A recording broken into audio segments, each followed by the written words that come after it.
البتہ شرط یہ ہے کہ میرے دونوں ہاتھ تیر چلانے کے لیے آزاد ہوں۔ بہرحال اس سے پہلے کہ حملہ آور مجھ تک پہنچ سکیں تو میں نے مزید 4 آدمیوں کو تیروں کا نشانہ بنا ڈالا۔ ان میں سے 3 تو گھوڑے کی زین سے زمین پر آ رہے، جبکہ چوتھا اوندے منہ گھوڑے کی پیٹھ پر ہی ڈھیر ہو گیا۔ جب اس کا گھوڑا میرے قریب سے گزرا تو میں نے اپنی کمان ڈال کر اس کی تلوار کھینچ لی اور اپنے گھوڑے کی لگام دانتوں میں دبا کر دونوں ہاتھوں سے تلوار چلانے لگا۔ ہمارے دشمن کے پاس تیر و کمان نہیں تھے اور وہ تلواروں کے ذریعے ہم پر حملہ آور ہوتے تھے۔ جیسے ان کی توجہ میری جانب بٹی تو میرے ساتھیوں کو اپنے گھوڑوں پر بیٹھنے کا موقع مل گیا اور ان لوگوں نے بھی دشمن کے آدمیوں کو اپنے تیروں کی زد میں لے لیا۔ میں گھوڑے کی لگام دانتوں میں دبائے سے کبھی دائیں جانب موڑتا، کبھی بائیں جانب گھومنے کا اشارہ کرتا۔ میرا گھوڑا خوارزم کے گھوڑوں کی اعلیٰ نسل سے تعلق رکھتا تھا، اور وہ لوگ جنہیں گھوڑوں کی پہچان ہے بخوبی جانتے ہیں کہ یہ گھوڑے دنیا میں سب سے زیادہ بلند قامت اور جسامت میں سب سے زیادہ لمبے ہوتے ہیں۔ میرے گھوڑے کا ایک قدم عام گھوڑوں کے 2 قدموں کے برابر تھا، اور چونکہ اس کا قد بھی بلند تھا لہذا میں تلوار چلاتے وقت دشمن کے گھوڑ سواروں پر پوری طرح چھایا ہوا تھا۔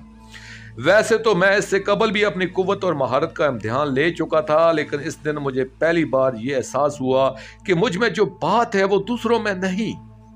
جب میں نے اپنے انداز شمشیر زنی کا دشمنوں کی تلوار بازی سے موازنہ کیا تو مجھے یوں لگا کہ جیسے کچھ طاقتور مرد نابالغ بچوں سے تلوار کا کھیل کھیل رہا ہو۔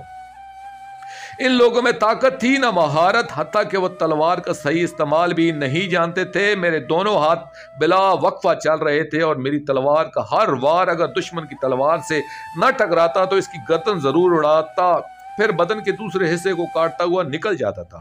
اسی کشاکش میں میری تلوار کے ایک برق آساوار نے دشمن کے ایک آدمی کا سر ہوا میں اچھال دیا اور خون گردن کی رگوں سے فوارے کی مانند ابلنے لگا۔ گو میں اس وقت لڑائی میں سخت مصروف تھا، لیکن یہ منظر دیکھ کر محفوظ ہوئے بغیر نہ رہ سکا، اور ایک عجیب سا کیف آگہی احساس میری رگوں میں سرسرانے لگا۔ اے جو اس وقت میری آپ بیتی پڑھ رہے ہو، جان لو کہ انسان کی ہر قابلیت، ہر صلاحیت دراصل خدا کی دین ہے، لیکن ہمیں اس کو نکھارنے اور پروان چڑھانے کی ضرورت ہوتی ہے۔ دونوں ہاتھوں سے تلوار چلانے اور برق رفتاری سے تیر اندازی کرنے کی میری صلاحیت اگرچہ خدا داد ہی ہے، لیکن اگر اس صلاحیت کی صحیح پرورش نہ ہوتی اور میں اسے نہ نکھارتا تو آج میں بھی عام انسانوں کی طرح کا ایک انسان ہوتا۔ اگرچہ دشمن 50 گھوڑوں سواروں پر مشتمل تھا اور ہم صرف 7 آدمی تھے، جب وہ لوگ مجھ پر حملہ آور ہوئے تو وہ 50 تھے اور میں صرف 1، لیکن اس کے باوجود میں نے محسوس کیا کہ مجھ میں خوف کا شائبہ تک نہیں، اور میں گھبراہٹ کا شکار ہوئے بغیر موت کی آنکھوں میں آنکھیں ڈال سکتا ہوں۔ میں نے اس دن یہ جان لیا کہ دلیری اور بہادری اسی میں ہے کہ انسان موت کو اپنے روب پا کر بھی بلا خوف و جھجک اس کی جانب قدم بڑھائے، اور ڈر ڈر کر موت کا مقابلہ کرنے والا انسان بہادر کہلانے کا مستحق نہیں ہوتا۔ بہرحال جب کہ میں تن تنہا تلوار چلانے میں مصروف تھا، دوسری طرف میرے ساتھی گرولتائی کے آدمیوں کو اپنے تیروں کا نشانہ بناتے رہے۔ میں نے محسوس کیا کہ وہ لوگ دشمن کے قریب آنے سے کتراتے رہے ہیں، غالباً انہیں ڈر ہے کہ کہیں تن بتن لڑائی پر مجبور نہ ہو جائیں۔ پھر بھی ان کی تیر اندازی میری بہت مدد کر رہی تھی اور دشمن کی تعداد آہستہ آہستہ کم ہوتی جا رہی تھی۔ پھر دفعتاً قبیلے کے آدمیوں پر خوف و دہشت طاری ہوگی اور وہ ایک ایک کر کے فرار کی راہ اختیار کرنے لگے۔ ہم نے ان کا تعاقب نہ کیا کیونکہ ہم جانتے تھے کہ وہ اپنے قبیلے کی طرف جا رہے ہیں، اور اگر ہم ان کا تعاقب کریں تو ہو سکتا ہے ان کے قبیلے کا سامنا کرنے پر مجبور ہو جائیں، اور پورے قبیلے سے ٹکر دینا فی الحال ہمارے لیے ممکن نہیں تھا۔ دشمن کے 22 افراد زخمی یا بے جان حالت میں زمین پر پڑے ہوئے تھے۔ ہم نے ان کے گھوڑے اور سامان ضبط کر لیا اور سمرقند کی طرف روانہ ہو گئے۔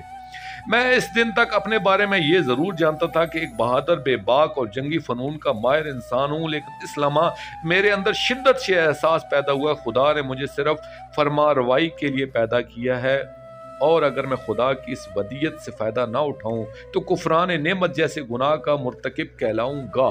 لہٰذا میں نے اپنے آپ سے کہا، اے تیمور، جب تو اتنی طاقت اور جسارت کا مالک ہے تو ایک چھوٹی سی فوج کی سرپرستی پر ہی تکیہ کیوں؟